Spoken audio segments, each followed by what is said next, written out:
Three companies that essentially run the world. $8.3 trillion, 2.5 billion devices. And if they close their doors tonight, by tomorrow morning, the world you know doesn't function anymore.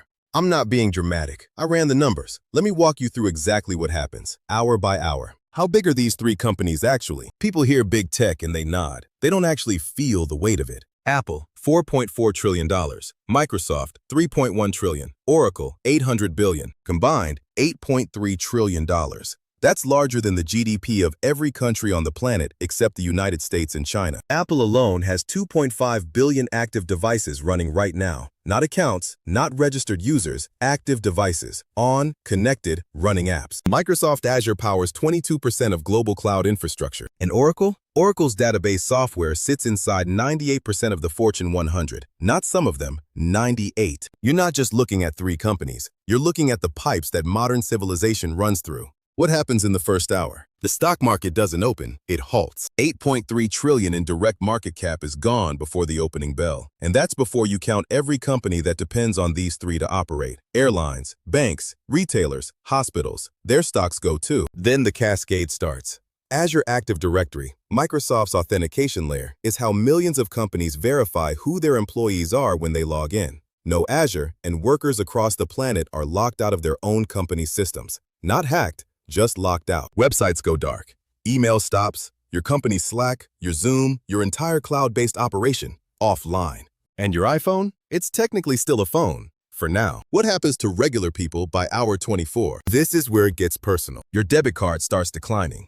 Not because your account is empty, because the core banking system processing your transaction runs on Oracle databases. Oracle controls more than 30% of the global relational database market. Most of the world's largest financial institutions are running on it. No Oracle, and the financial system starts processing transactions manually, which means it barely processes them at all. ATMs go offline. Apple Pay is dead. 850 million people try to open an app on their iPhone. The App Store is dark. No downloads, no updates, no digital payments. And if you're in a hospital, this is the scariest part.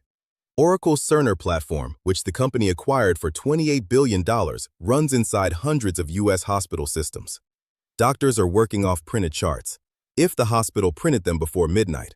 If not, they're going from memory. What about the United States government? It doesn't escape this. The Department of Defense runs on Azure GovCloud. The IRS tax processing infrastructure runs on Oracle. Intelligence agencies use Microsoft tools at scale. Within 48 hours, you have the most powerful military on the planet struggling to coordinate at scale, and a federal government operating on fax machines and institutional memory. This isn't speculation or a hot take. Congress has held hearings on vendor concentration risk specifically because of this dependency. The government knows exactly how exposed it is. They just haven't fixed it. So could this actually happen? No. And that is the entire investing lesson inside this thought experiment. Companies this embedded in global infrastructure don't fail quietly. They don't fail at all. The United States government would step in, nationalize, bail out, whatever it takes, before Apple, Microsoft, or Oracle closed. Not because Washington loves big tech, because it has no choice. That's a different kind of floor under a stock price than most investors ever think about. Here's the other side of it.